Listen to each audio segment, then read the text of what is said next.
pediram para falar um pouco sobre o hábito de oração da vida, né, dos puritanos, na vida dos puritanos. Se a gente fosse fazer num vídeo, ainda que longo, né, falar sobre o que eles escreveram a respeito disso, seria muito difícil, né, já que a obra dos puritanos a respeito da oração, como sobre todos os outros assuntos da vida cristã, né, é muito vasto, é muito grande. Né?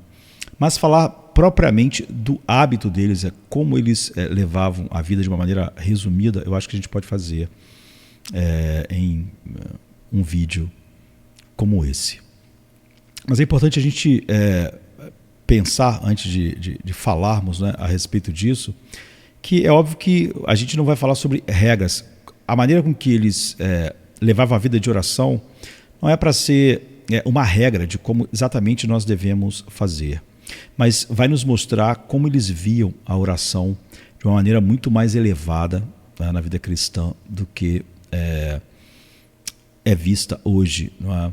E praticada hoje. E a gente pode muito elevar uma visão e a seriedade disso, olhando para a vida de oração deles, né, para o hábito de oração deles. E aí sim, eu acho que, apesar de não ser uma regra, o que a gente vai dizer aqui, para a nossa vida exatamente, se há homens que devem ser imitados na seriedade da sua vida de oração, os puritanos certamente são essas pessoas. Então, em Tiago, por exemplo, Tiago 5, a partir do verso 16, tem um texto famoso sobre oração, que diz que a oração de um justo é poderosa e eficaz, ou em algumas versões ela pode muito em seus efeitos. E Tiago continua dizendo: Elias era um homem com uma natureza semelhante à nossa, e ele orou fervorosamente para que não chovesse, e durante 3 anos e meio não choveu sobre a terra. Imagine, ele orou para que não chovesse, ficou 3 anos e meio sem chover, uma seca terrível, né? E depois Tiago diz que ele orou novamente e o céu deu chuva e a terra produziu os seus frutos. Então, aqui na Epístola de Tiago, a gente lê que o profeta Elias orou fervorosamente. Essa é a tradução, né, que é feita. Ou ele era um homem poderoso em oração. Mas, literalmente, no original, o texto indica que Elias orou em sua oração. Seria a tradução assim. Fica meio estranho, né? Mas seria a tradução literal, né? Ele orou em sua oração. Ou seja, em outras palavras, né, as orações de Elias eram mais do que um exercício formal. Ele se entregava completamente a elas. Né? E quando a gente olha para os puritanos, né, a gente vai ver que a oração cristã é uma comunicação santa, um deles diz, né, da alma regenerada com Deus. Thomas Menton, um grande puritano, nasceu em 1620, morreu em 1677. Ele resume assim a oração, né? Ele define a oração como a conversa de uma alma amorosa com seu Deus. E de uma maneira um pouco semelhante, eu diria, um outro puritano chamado Anthony Burgess, que nasceu em 1600, morreu em 1663, ele diz que a oração é a elevação da mente e de toda a alma a Deus. E um outro puritano mais famoso, talvez um dos mais famosos, né, John Bunyan, que tem obras como Peregrino, né, nasceu em 1628 e morreu em 1688. Ele já oferece uma outra rica definição de oração, né? Porque ele diz que a oração é um derramamento sincero, sensível e afetuoso do coração ou da alma a Deus por meio de Cristo, na força e assistência toda poderosa do Espírito Santo, por coisas que Deus prometeu ou de acordo com sua palavra, para o bem da igreja, com submissão em fé à vontade de Deus. Então é um resumo mais um pouco mais detalhado da oração, né? Então a oração ela deve ser o grande deleite do cristão. Um outro puritano famoso, Matthew Henry, né? Esse já nasceu em 1662, morreu em 714 já, né? Ele diz que a oração é o companheiro, né, conselheiro, consolador, suprimento, apoio, abrigo e força. e salvação do crente. Então você vê que ele coloca a oração como essa mais poderosa arma do céu, ele diz. Então é isso, ela é o companheiro, o conselheiro, o consolador, o suprimento, o apoio, o abrigo, força e a salvação do crente. Então o verdadeiro crente, ele desfruta da oração, apesar dos ataques que ele enfrenta do mundo, da carne e do diabo. E Matthew R., em determinado momento, ele diz que essa vida de comunhão com Deus e constante atendimento, ou seja, comunhão a Ele, é um céu na terra. Já um outro puritano, que é um dos meus preferidos, Thomas Brooks, nasceu em 1608, morreu em 1680, ele diz: quantas vezes, cristãos, Deus vos beijou no início da oração, falou paz a vocês no meio da oração e vos encheu de alegria e segurança ao final da oração. Então, depois de estudar a vida de oração dos puritanos, a gente fica convencido de que a maior deficiência na igreja de hoje é exatamente a falta de uma oração assim, como era comum na vida deles, né? Uma oração fervorosa. Nós falhamos em usar essa maior arma do céu como nós deveríamos usar. Então, em nossos dias, em nossas igrejas, lares e vidas pessoais, nossa oração é muitas vezes mais desprovida de oração do que cheia de oração. Quando a gente vê em Tiago dizer que Elias orou em sua oração, e aqui traduzido por orou fervorosamente. O que caracteriza hoje é uma vida mais desprovida de oração do que cheia de oração. Então, essa era a prioridade na vida deles, a prioridade da oração para esses gigantes da história da igreja, né? E como os puritanos foram, eu diria que essa prioridade deles muitas das vezes ofuscam, né, aquilo que nós chamamos de uma vida de oração hoje, né? Porque a oração era realmente uma prioridade deles. Os puritanos eram homens de oração que sabiam como agarrar a Deus em oração e eram possuídos pelo Espírito de graça e súplica, eu diria, né, como Isaías 64, 7. Então, eles ensinavam que a solução, não é? A solução para orar sem fervor é orar com fervor. Isso eu diria que acontece de duas maneiras. Primeiro, dominando a si mesmo e agarrando-se a Deus. Então, a primeira coisa é dominar a si mesmo. Então, como em qualquer outro avanço na vida cristã, orar fervorosamente não é alcançado automaticamente ou deixando as coisas correrem, deixando a vida te levar, não é? Mesmo a nova vida. O apóstolo Paulo, ele exorta Timóteo, ele diz assim: exercita-te na piedade, combata o bom combate da fé, se apodere da vida eterna para a qual você foi chamado. 1 Timóteo 4, 7 e 6, 12. Então você vê as expressões que ele usa, né? Se apoderar, combater, lutar. Então ele diz: eu, portanto, imploro que busquem uma vida de oração mais fervorosa e fiel, é o que ele está dizendo, né?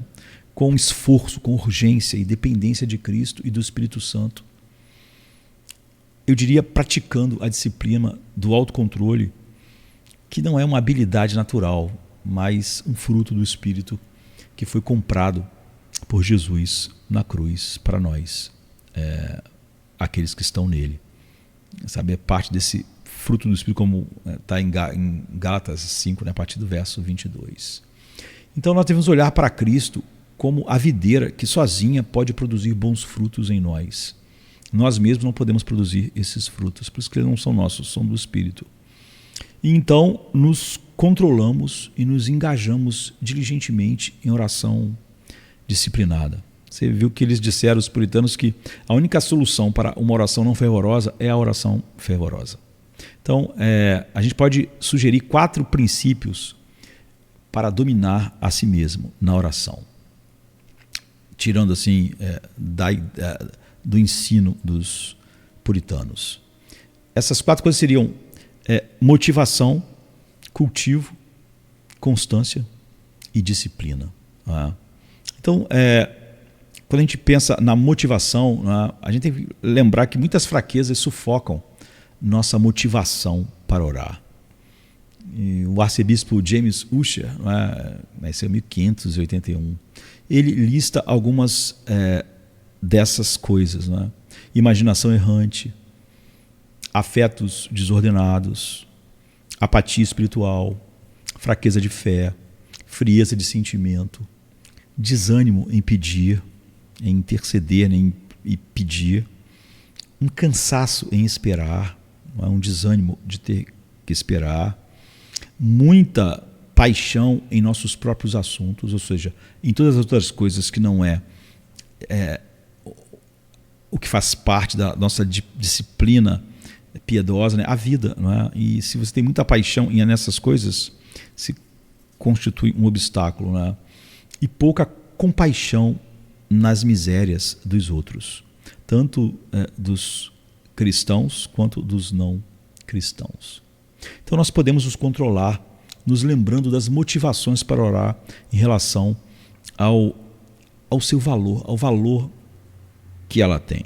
Primeiro, se lembre do propósito da oração, a glória de Deus na felicidade do homem. Não é? Então, Matthew Henry, ele diz que na oração nós devemos ter em vista a glória de Deus e nossa própria e verdadeira felicidade. É isso que deve nos colocar em oração. E James Ussher, né, o bispo, explica as motivações para a verdadeira oração. E ele diz que é usar todos os outros bons meios cuidadosamente, buscar principalmente a glória de Deus, desejar as melhores coisas mais fervorosamente, pedir nada além do que a palavra de Deus nos garante e esperar pacientemente até que Ele nos ouça e ajude. A segunda coisa, a gente deve lembrar do privilégio que é a oração. Um puritano chamado William Bridge, né, nasceu em 1600 e morreu em 1671. Ele observa que um homem de oração nunca pode ser muito miserável, seja qual for a situação dele. Qual for a sua situação, a sua condição, ele nunca vai ser muito miserável se ele é uma pessoa de oração. Porque ele tem o ouvido de Deus. O melhor e mais doce ouvido que você podia ter. Né?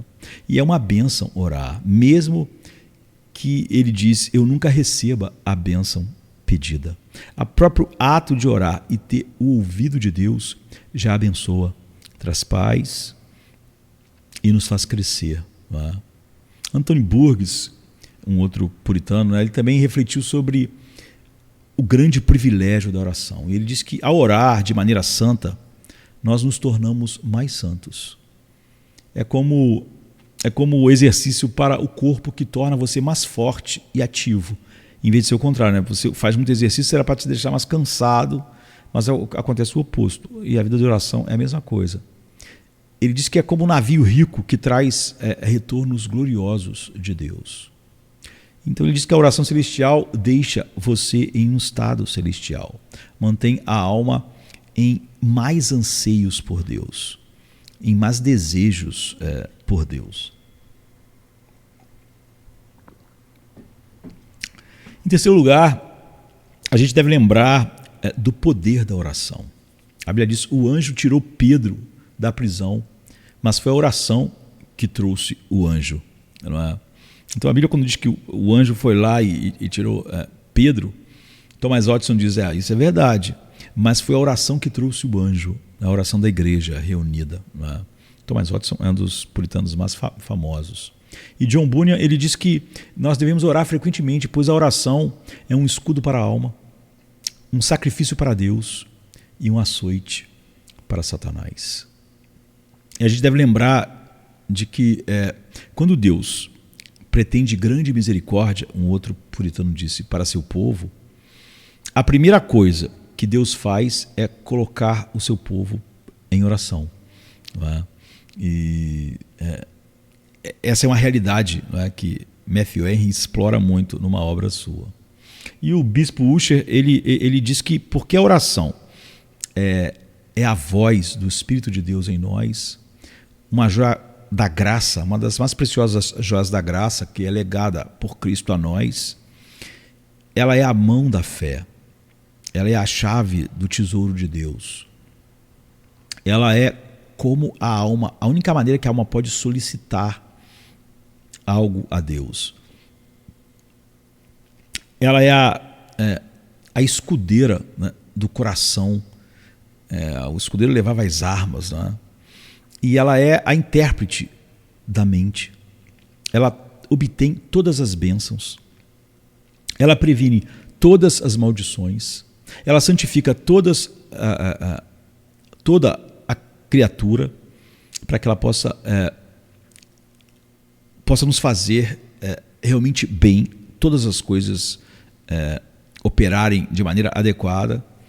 E ela também tempera as nossas cruzes, todas as nossas cruzes, para que elas não possam nos fazer mal, para que nossas cruzes sejam uma bênção para nós, né? E finalmente, a oração mantém o coração em humildade, né? Ela mantém você sempre na percepção de que você não tem nada, não pode nada, não tem recursos nenhum, e tudo tem que vir de Deus. E a oração te mantém muito consciente disso. E então ela te dá uma vida de sobriedade, porque a oração fortalece todas as graças. A oração vence todas as tentações, ela subjuga todas as corrupções e ela purga, né? Ela purifica os nossos afetos, nossas afeições, que sem isso tendem a ser desordenadas, e torna os nossos deveres aceitáveis a Deus. Torna nossas vidas proveitosas para as outras pessoas, para os homens, para a igreja. E tanto a vida quanto a morte se tornam confortáveis para nós mesmos quando nós temos uma vida de oração. Finalmente, a gente deve lembrar da prioridade da oração, né, que seria a quarta coisa. E John Bunyan, ele enfatiza a prioridade da oração, afirmando que nós podemos fazer mais do que orar depois de orarmos. Mas não podemos fazer mais do que orar até que tenhamos orado. Então, priorizar significa classificar o valor de algo acima de outras coisas. É possível que sua vida de oração sofra porque algo mais é muito importante para você. Se você olhar para a sua vida, você vê que a sua oração, a sua vida de oração está sendo prejudicada, é o que eles dizem. Será que é porque algo mais é muito importante para você do que a vida de oração? Sua vida social, por exemplo, impede a vida de oração? O uso de mídia eletrônica está prejudicando suas orações? Ganhar dinheiro está prejudicando suas orações? Então, por exemplo, eu falei da mídia, a mídia pode fazer isso absorvendo muito tempo precioso enquanto sua vida de oração está definhando. Também pode a mídia, por exemplo, encher sua mente com pensamentos mundanos, de modo que suas orações se tornam superficiais, frias, ou quem sabe egocêntricas, materialistas, ou desmotivadas. Então, portanto, infrequentes. Se você tem orações desmotivadas, é óbvio que elas não são frequentes. Priorizar a oração, então, requer você colocar outras atividades em um lugar inferior para abrir espaço para a comunhão com Deus. Então, no poder de Cristo, você deve se esforçar para evitar a oração sem fervor. Não é? Como a gente viu o Tiago dizendo que Elias orava na oração. E aí foi traduzido porque ele orava fervorosamente, ele orava de verdade. Não é? Então, seja em devoções privadas ou com o povo de Deus, né? Em cultos, a nossa oração deve ser fervorosa, não um ritual ou algo que a gente já sabe fazer e a gente está fazendo. Então, mesmo se suas orações parecerem sem vida, eu diria, junto com os puritanos, não pare de orar. Não é? Essa seria a pior coisa, porque minha oração está meio sem vida, eu vou parar de orar. Então a apatia pode estar além da sua capacidade imediata de superar ela. Mas se recusar a orar é fruto de presunção, autossuficiência e preguiça. Então a primeira coisa para vencer isso é orar. Não é? E os puritanos ensinavam que nós devemos preparar nossos corações para buscar o Senhor em oração. Então, acima de tudo, eu diria que orar fervorosamente requer o cultivo de um coração sincero. Tá? Orar com a boca, o que não está realmente em seu coração, é hipocrisia. Então, a menos que você esteja confessando a frieza do seu coração e clamando por graça que aqueça o seu coração. Ou seja, a única oração que você pode fazer, que não é hipocrisia, de maneira que ela não é quente ainda, é quando você está confessando o pecado dessa frieza do seu coração e clamando pela graça de Deus que aqueça o seu coração. Thomas Brooks, ele toca na importância da sinceridade e transparência trabalhadas pelo Espírito Santo na oração. Então, Deus, ele diz, Deus não olha para a elegância de suas orações para ver quão ordenadas elas são, nem para a geometria de suas orações, para ver quão longas elas são, não é? Quanto tempo ela durou, mas para a sinceridade de suas orações, quão sinceras elas são. Então, a oração só é adorável e significativa à medida que o coração está nela. Deus não ouve mais do que a oração fala. Não é? Então, se a gente quiser que Deus aceite nossas orações devem ser impulsionadas por atitudes formadas em nós pelo Espírito de Cristo. Quanto mais Ele nos formar, mais nossas orações tomarão posse de Deus e lhe agradarão, né? Serão o prazer dele. E essas atitudes incluem um coração de fé para com Deus, como está em Marcos 11, 24. Incluem arrependimento do pecado, por exemplo, Salmo 66, 18. Incluem desejo fervoroso e santo, Tiago 5,16. Inclui humildade diante de Deus, eu diria, por exemplo, Lucas 18, 13. E ousadia em Cristo. Cheguemos-nos, pois, com ousadia, né? Por exemplo, Hebreus 4,16. Mas também amor e perdão para com as outras pessoas. Um coração que não perdoa as outras pessoas, que está amargo, não tem oração. Mesmo que a pessoa faça oração, ela não está orando. Né? Como, por exemplo, Marcos 11, 25. E também deve haver gratidão transbordante pela bondade de Deus. Paulo diz em Filipenses 4, 6. Em segundo lugar, orar fervorosamente envolve o cultivo de um coração infantil, onde oramos a nosso Pai que está nos céus, como Mateus 6, 9. Thomas Manton, que é também um dos grandes puritanos, nasceu em 1620, morreu em 1677, ele diz que uma palavra de uma criança move o pai mais do que um orador pode mover todos os seus ouvintes. Ou seja, uma criança, né? A palavra de uma criança para um pai move mais do que um grande orador, um grande alguém que tem uma boa palavra pode mover a multidão. Então Deus se agrada, ele diz, da confiança simples, do amor e da reverência. Então, vir como uma criança ao Pai, ele diz que é honrar Deus no mais alto grau e engajar sua compaixão mais profunda em nós. E, finalmente, eu diria que orar fervorosamente requer o cultivo de um coração saturado na palavra de Deus. Uma das razões, ou uma razão pela qual nossas vidas de oração murcham é porque nós negligenciamos as Escrituras, a palavra de Deus.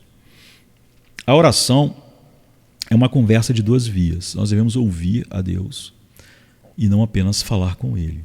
A gente faz isso enchendo nossas mentes com a Bíblia, porque a Bíblia é a voz de Deus para nós.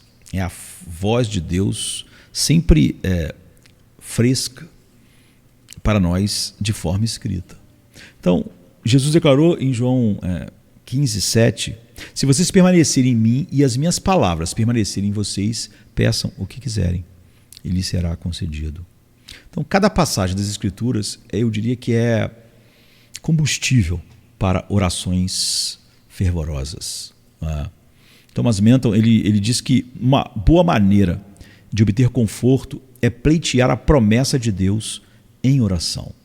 Você não pode pleitear a promessa de Deus se você não conhece as promessas dele na palavra. Então, mostrar a ele sua própria caligrafia, ele diz.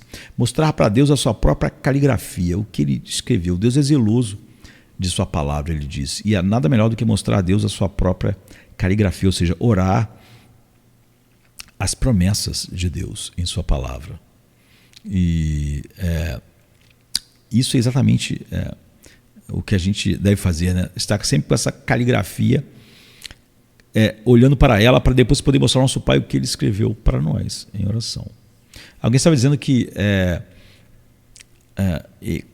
o pai dele morreu e um amigo do pai dele, já idoso, trouxe ele uma carta do pai dele antes de morrer, e ele tinha essa carta lá, e ele, já que o pai dele tinha morrido, ele resolveu levar para essa pessoa. Ele disse que o pai tinha escrito essa carta décadas atrás, pouco depois que o pai dele tinha se convertido. E ela começava dizendo: achei que você gostaria de ter isso. Não é? E é óbvio que ele gostaria, né? E ele se sentou e leu a carta imediatamente com grande prazer, não é? Porque era uma carta do seu pai, escrita há anos atrás, e o pai dele não estava mais com ele. Então ele disse que foi tão pessoal porque ele olhou para a carta e era a caligrafia do pai dele. Então ele ficou tocado só de olhar antes de ler, porque ele reconheceu a caligrafia do seu pai. O coração regenerado, quando olha para a Bíblia, tem essa mesma sensação, não é? Você vê a caligrafia do seu Pai celestial, e a diferença é que ele não está morto como o pai dele, né? Então, como você acha que seu Pai celestial se sente quando você mostra a ele a caligrafia dele em uma oração? Então, Matthew Henry, ele disse certa vez, em referência à meditação e à leitura da palavra de Deus, das Escrituras, ele disse: ouça Deus falando com você e tenha isso em mente em tudo que você diz a Ele. Como quando você escreve uma resposta a uma carta de negócios, você a coloca diante de você para escrever a resposta.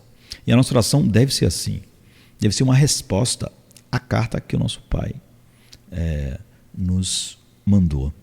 Outra coisa importante que você vai ver na vida de oração dos puritanos, e deve haver na nossa, é uma permanência constante. Não é? Paulo diz: orem continuamente, orai sem cessar, para a igreja dos Tessalonicenses, né, em 1 Tessalonicenses 5,17. Então Deus deseja que seus filhos cultivem um espírito, um hábito, um estilo de vida de oração. Por isso esse orar sem cessar. Então esse mandamento se refere mais a orar, eu diria assim, usando uma expressão antiga que as pessoas usavam lá em outra época, né, em outro século. É uma coisa que se refere a orar com chapéu na cabeça, olhos abertos, do que simplesmente uma petição em privado, num momento calmo. Esse espírito e esse hábito de oração. Thomas Brooks, ele descreve essa oração constante, esse orar sem cessar. Ele diz que um homem deve sempre orar, habitualmente, embora não efetivamente. Ele deve ter seu coração em uma disposição de oração em todos os estados e condições. Na prosperidade e na adversidade. Na saúde e na doença. Na força e na fraqueza. Quando ele tem recursos e quando ele está em necessidade. E ele termina dizendo: na vida e na morte. Então, qualquer que seja a nossa vocação, ofício, né, nossa profissão, ou se nós ainda estamos estudando apenas, a oração é que é o nosso trabalho ao longo do dia. Como Paulo diz em Romanos 12:12, Colossenses 4:2. Nós cumprimos este mandato de várias maneiras. Primeiro, nós mantemos uma atitude de oração ao longo do dia. Matthew Henry, ele exorta, né, nós devemos buscar, começar, passar e encerrar o dia com Deus. Ou, como outro puritano disse certa vez, quando nós terminamos de falar com Deus, nós não desligamos a linha. Não é? Pensando assim, você está ligado, né? Nós a mantemos, o canal de comunicação aberto. Nós não fechamos ele. Nós vivemos momento a momento na presença de Deus, consciente dela, e devemos então estar conscientes disso, e isso é um espírito de oração. Em segundo lugar, se nós devemos orar continuamente, nós podemos então estabelecer também horários fixos de oração em nossos horários diários. Ou seja, não podemos só viver num espírito de oração, mas devemos ter o hábito de ter horários de oração. Os puritanos nos ensinaram que nós devemos começar e terminar cada dia com oração. Embalsamar, eles falavam o culto familiar em oração, e usar as refeições para dar graças, elevar nossas necessidades. Enfim, realmente embalsamar o dia todo em oração. Em terceiro lugar, a gente deve nos esforçar, a gente deve se esforçar para estar alerta e prontos para orar a qualquer momento. Sabe, quando a primeira coisa que você faz por reflexo, então, a oração deve ser como uma arma que está sempre no nosso coldre, né? Mas a gente está sempre pronto a sacá-la. Né? Então, se mantenha num estado de alerta espiritual, como Paulo diz em Efésios 6:18, Colossenses 4:2, ou seja, como o soldado que, por exemplo, carrega o rádio na sua equipe, né, e está sempre pronto para chamar reforço, se precisar. Então a gente vê esses filmes de guerra, você vê isso o tempo todo. Né? O soldado que está levando o rádio, ele está sempre pronto a usar o rádio. Ele não precisa de um tempo para preparar o rádio, ele está pronto. Ou ele pode sacar imediatamente daquela arma, que é pedir reforço. Então sempre que você sentir o menor impulso de orar, ouvir a necessidade de orar, faça-o, imediatamente. Pegue a arma, mesmo que você esteja no meio de um trabalho difícil que exige concentração. Obedeça ao impulso de orar, óbvio, de maneira segura e sábia, né? E o impulso pode ser um gemido do Espírito, e não devemos considerar as sugestões do Espírito como intrusões no que estamos fazendo ou em qualquer outra prioridade. Ela tem prioridade, né? Então, eu diria, se treine para orar interiormente, enquanto o homem exterior está ocupado com as tarefas diárias. Não é? Para isso você tem que abraçar a disciplina, né? Essa disciplina de orar fervorosamente, porque também envolve isso o tempo todo, exigindo o quê? Tempo, perseverança, eu diria organização. Então, por exemplo, orar de uma forma disciplinada envolve um investimento significativo de tempo. Eu estava lendo um escrito de Theodosia Alleyne, né, a esposa de Joseph Alleyne, que é muito famoso. Né? Ela escreveu sobre o compromisso do marido, que era Joseph Alleyne. É legal ler o que ela escreveu, porque ela está escrevendo sobre o marido que é famoso. E ela fala sobre o compromisso dele, né, de tempo dele, do marido dela, né, com a oração. E ela disse que todo o tempo da vida dele saudável, ele se levantava constantemente às 4 horas ou antes, né, e no domingo mais cedo ainda. Ele se levantava. E ele ficava muito perturbado se quando ele levantasse para orar, ele ouvisse já ferreiros, sapateiros, padeiros ou qualquer outro trabalhador em seus ofícios antes dele estar em seus deveres com Deus. E ela disse que ele disse muitas vezes para ela: como esse barulho me envergonha. Saber que outro homem se levantou antes de mim para fazer pão, para trabalhar.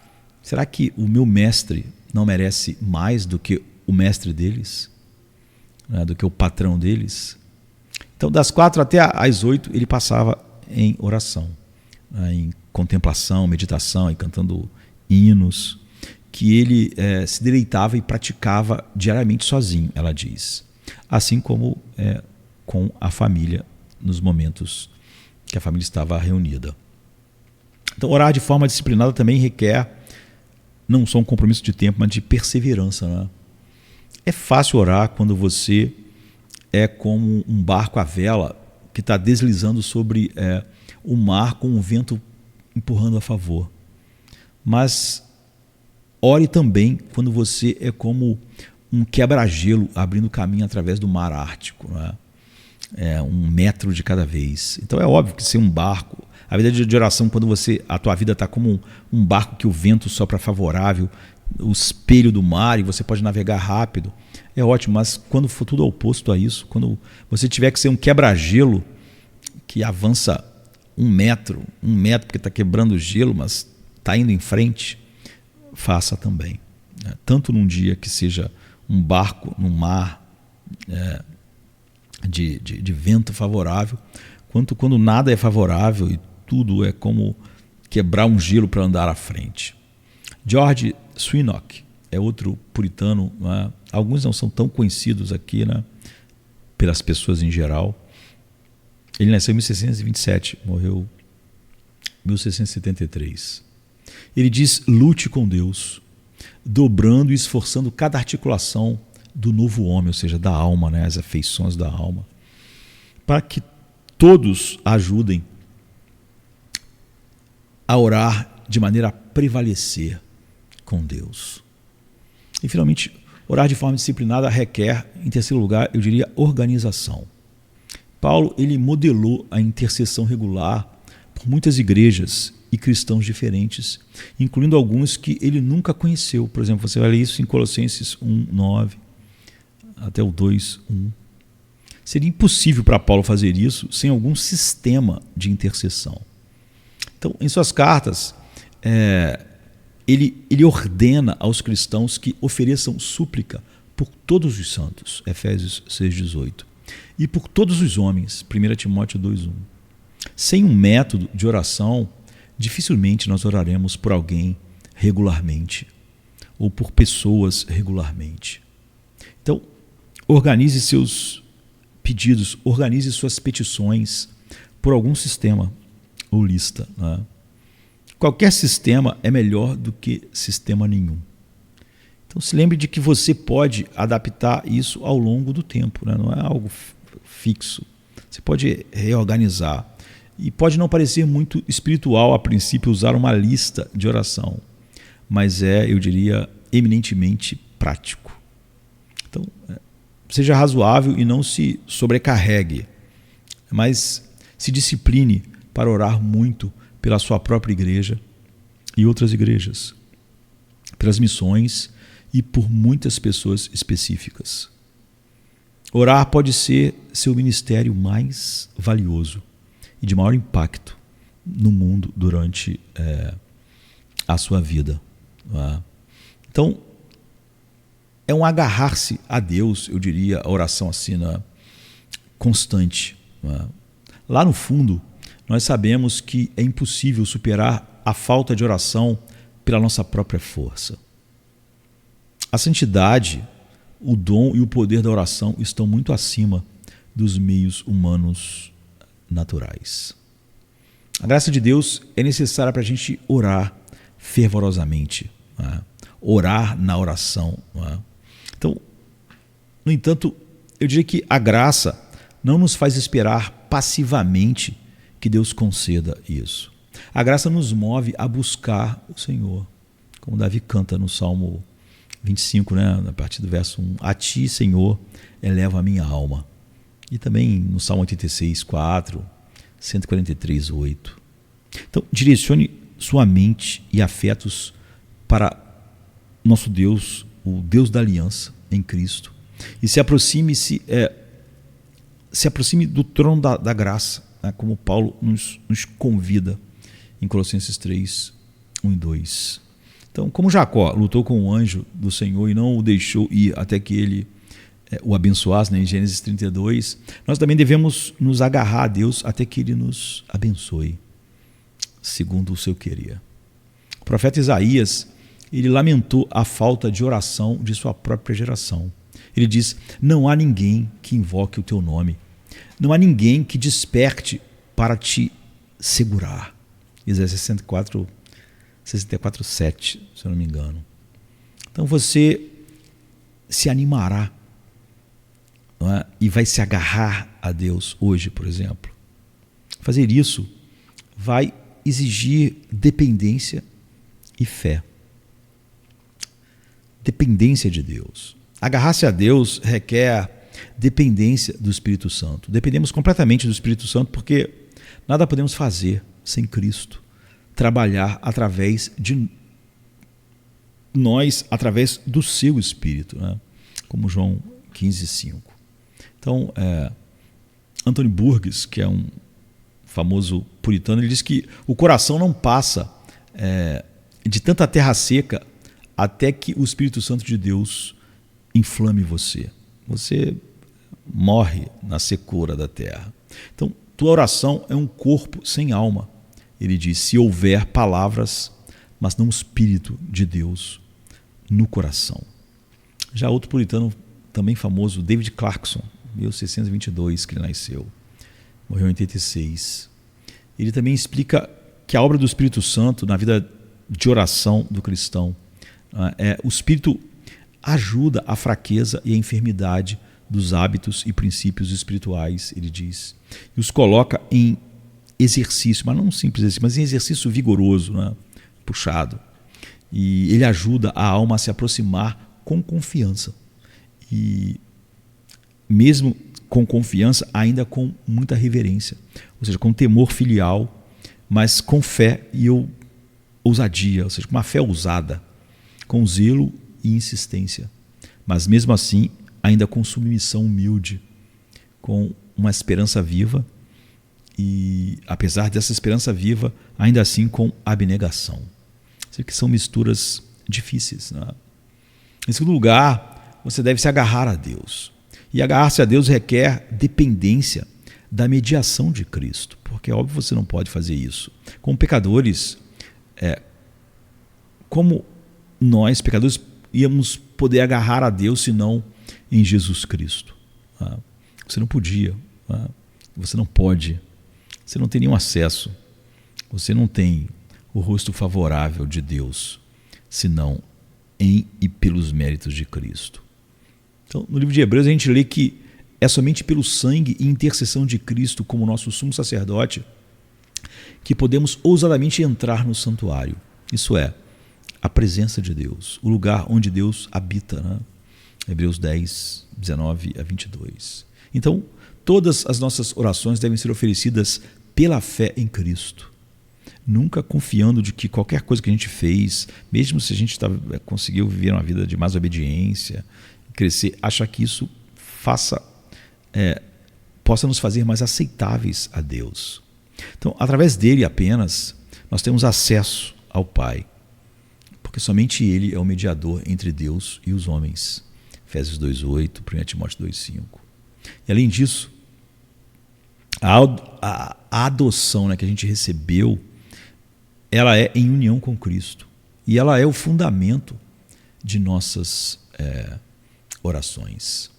Um puritano pouco conhecido, George Downey, ele nasceu em 1563, quer dizer, bem ali no início mesmo, né, da era puritana, século XVI, que é o mesmo século da Reforma, né? Ele morreu em 1634. Ele escreveu que nós devemos perguntar como é possível que o homem, estando manchado e poluído pelo pecado, e por causa disso, inimigo de Deus, tenha acesso a Deus, ou seja, admitido a qualquer conversa com Ele, que é totalmente justo e terrível, um fogo consumidor que odeia toda iniquidade com um ódio eterno, infinito e perfeito.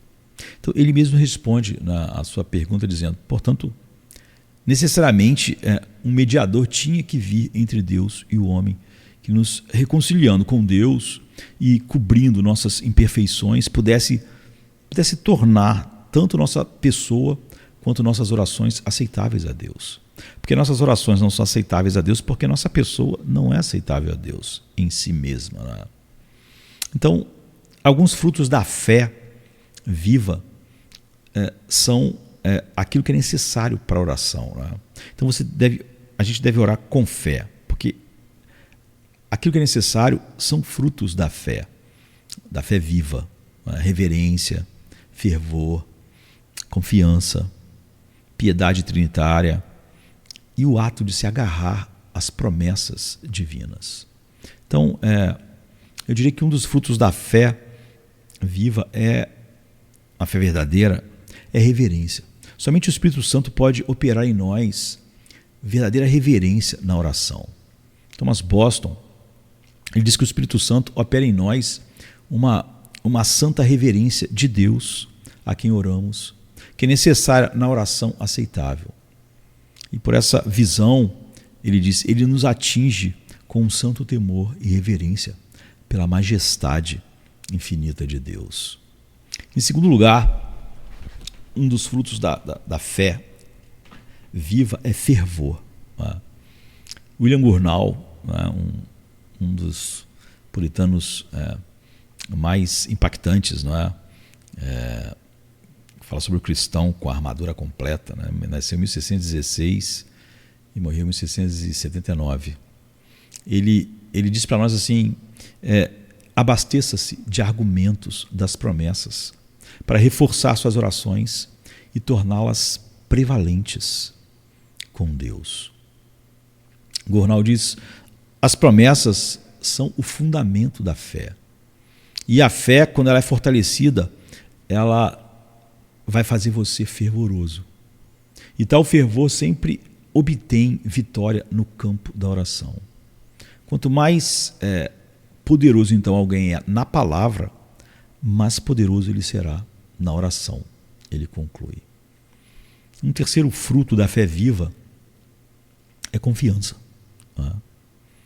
Joseph Hall, outro puritano, né, nasceu em 1574, morreu em 1656.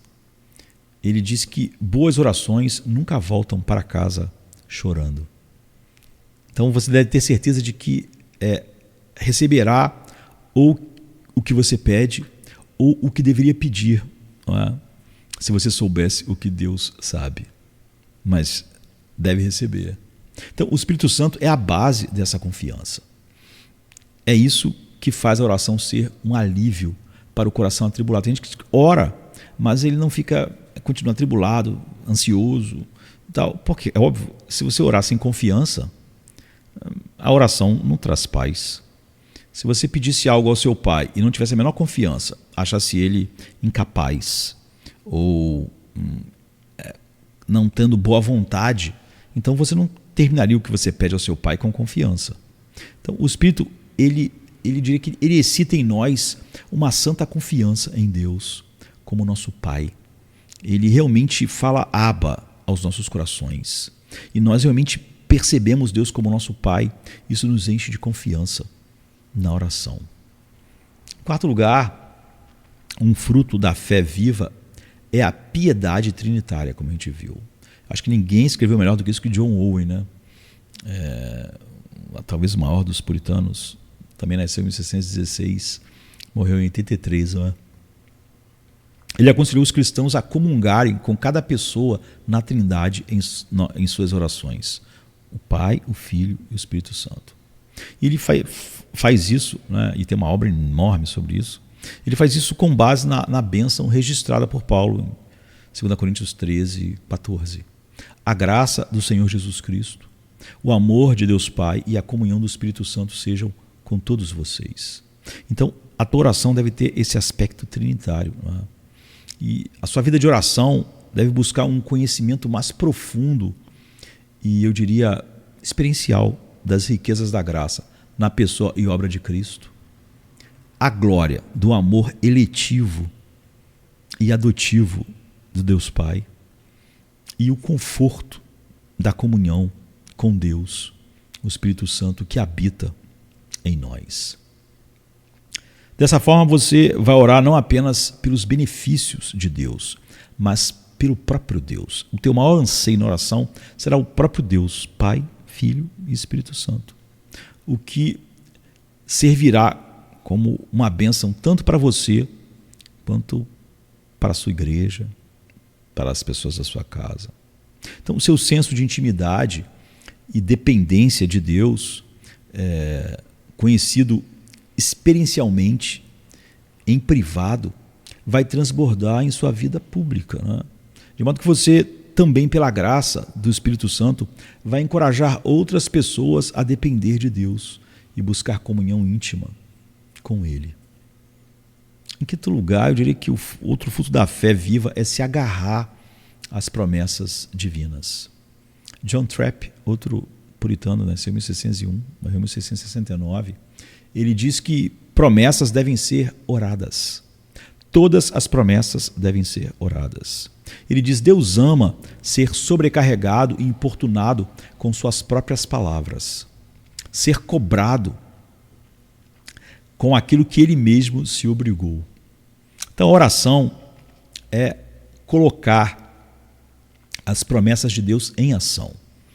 E não é arrogância nem presunção sobrecarregar Deus, por assim dizer, né, com as promessas de Deus. E ele diz que tais orações estarão próximas do Senhor, né, dia e noite. 1 Reis 8:59. E ele pode, Deus, né, ele pode tão pouco negá-las quanto negar a si mesmo. Porque negá-las seria negar a si mesmo, já que elas estão expressando a sua própria palavra, a sua própria caligrafia, como a gente disse, né? Então, William Gurnall, ele observa que a oração não é nada além da promessa revertida. A promessa revertida, né? A promessa vem de Deus para nós e você reverte ela. Isso é a oração. Ou a palavra de Deus transformada em um argumento e retorcida pela fé, dobrada sobre a fé, né? E pela fé sobre Deus novamente. Nós levamos para Ele de novo a sua própria palavra. Né? E as alegrias que nos esperam são muitas, né, nesse caminho da oração. A oração pode ser, às vezes, um trabalho difícil e exigente. Às vezes a gente se ajoelha e depois nós nos levantamos apenas para perceber que não oramos verdadeiramente em nossa oração, como Elias orava em sua oração. Ele orava verdadeiramente em sua oração. E nós, às vezes, oramos e quando levantamos só para perceber que a gente não orou verdadeiramente em nossa oração. Então, o que a gente faz? A gente volta e nos ajoelhamos novamente, orando para orar, né, em nossa oração. Em outras ocasiões, a oração é um trabalho surpreendente, glorioso e deleitável. Né? Eu suponho que dificilmente haja um crente na Terra que não possa se identificar com esses extremos. Orar fervorosamente, às vezes, levará você a uma tristeza profunda ao ver sua própria miséria pecaminosa. Mas também te levará a uma alegria profunda quando você conhece o amor de Cristo que excede todo entendimento. E você for cheio de toda a plenitude de Deus, como Paulo diz em Efésios 3:19. Então, os puritanos, eles oferecem um padrão bastante ideal para a verdadeira oração. Certamente nós temos muito a aprender com eles. Aprender a realmente orar em nossas orações. E aprender a orar em nossas orações não é apenas uma questão de decidir trabalhar mais ou encontrar um novo método de oração. Envolve provações, guerra espiritual e o Espírito de Deus capacitando. É um processo de crescimento inseparável da nossa santificação e, portanto, sem fim, até nós alcançarmos a glória. Então, Peça a Deus para fazer de você um Elias que ora, né? Que sabe o que significa lutar contra a incredulidade e o desespero, mesmo enquanto se esforça para crescer em oração e comunhão grata para com Deus, para que você ore na sua oração, como Elias fazia. Então, não é interessante que Tiago apresente Elias, no texto que a gente falou no início, em Tiago 5,17, como uma pessoa sujeita às mesmas paixões que nós? Ele diz, ele orou em sua oração, mas também podia se desesperar em seu desespero, como 1 Reis 19,4 mostra. Então, quando você atingir pontos baixos em sua vida espiritual, você deve se lembrar da ternura de Deus para com Elias, quando ele estava se desesperando em seu desespero, em vez de estar orando em sua oração. Né? Às vezes, a resposta para a profunda tristeza, como foi para o profeta, não é mais esforço, mas uma boa refeição, uma noite de sono para que você possa retomar a batalha amanhã. Né? Pressione em frente pela fé em Jesus Cristo. Sabe, se você caiu, levante-se novamente. Se você está de pé, cuidado para não cair. A vida de oração é por esse caminho que ela vai. Né? 1 Coríntios 10, 12. Não importa onde você esteja em sua jornada espiritual, o maior perigo é parar e se tornar complacente. Não importa se alguém está começando a sua jornada, se alguém já é avançar na sua jornada, o maior perigo é parar e se tornar complacente. Paulo diz, eu me esqueço das coisas que ficaram para trás. Eu não vou parar, eu não paro. Porque essa é a pior coisa que pode acontecer, né, na nossa jornada espiritual, independente de que ponto a gente esteja nela. Então, pressione em direção ao alvo e o prêmio da soberana vocação de Deus em Cristo Jesus, como Paulo diz em Filipenses 3,14. Então, uma vez que a essência da oração é comunhão com Deus, a gente pode dizer que há riquezas que você ainda não descobriu, não importa o quanto você avançou. Porque se a essência dela é comunhão com Deus, então é um mar sem fim. E há profundidades, né? A gente pode dizer que você, por mais que tenha crescido em oração, não descobriu. Profundidades que você ainda não alcançou. E o melhor de tudo, alegrias que ainda te esperam, que são inimagináveis para você, mesmo você que tem experimentado muitas alegrias em Deus. Então, nada mais fundamental e deleitoso do que realmente ter uma vida de oração fervorosa, em que nós, como Elias, como o Tiago disse, que tinha as mesmas paixões, era um homem com as mesmas paixões que nós, mas ele orava em suas orações. Então, há esse oceano sem fim da comunhão com Deus. Então, alegrias sempre novas e mais profundas te esperam. E é isso que a gente busca na vida de oração. Não são coisas, simplesmente. A gente busca a nossa alegria cada vez maior num único objeto que pode ser realmente a nossa verdadeira alegria, o próprio Deus. E eu acho que esse é um bom resumo da vida de oração e de como os puritanos viam a vida de oração. Já a obra deles é realmente imensa, detalhando todas essas coisas. Será bom se um dia a gente poder olhar para muitas dessas coisas. Que Deus possa nos abençoar. Amém, queridos. Amém. É sexta-feira chega trazendo a noite em seu manto. Jesus em súplicas, enquanto Pedro sucumbe ao encanto do sono. Judas, com seu beijo, selou o destino. Traição que esboça o pranto no silêncio da noite. A esperança parece se esconder, mas o eco do domingo aos poucos começa a nascer. Pilatos em sua indecisão, o sinédrio conspira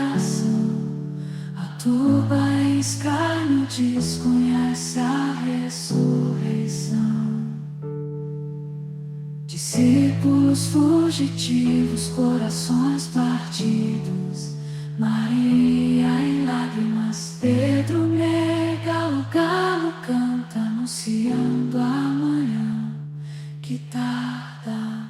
É sexta-feira, clama a criação, mas o domingo se anuncia, trazendo redenção. Nosso Salvador, sob o peso da cruz, caminha entre a multidão que zomba, sua santidade diminui. A coroa de espinhos, o sangue que escolhe marcas de amor infinito. É sexta-feira, mas a esperança do domingo não está tão distante.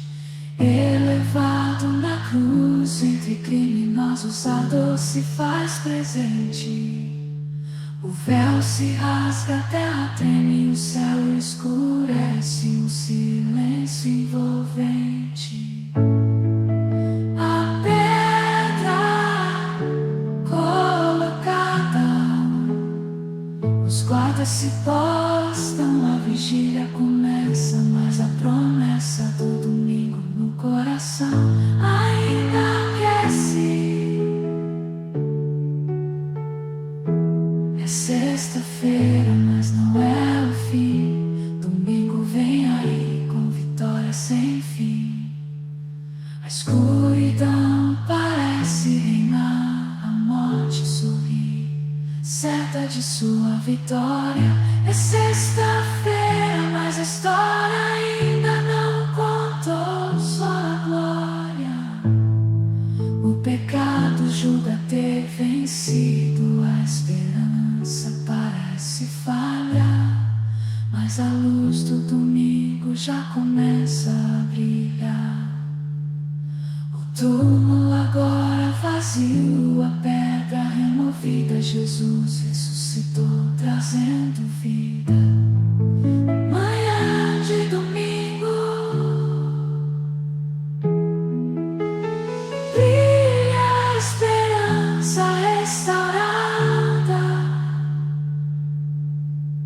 A morte foi vencida, a redenção proclamada. É sexta-feira, mas a alegria vem com o amanhecer. Domingo já chegou, ensinando-nos a renascer.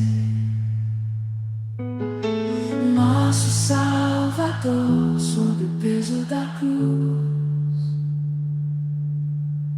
caminha entre a multidão que zomba, sua santidade diminui.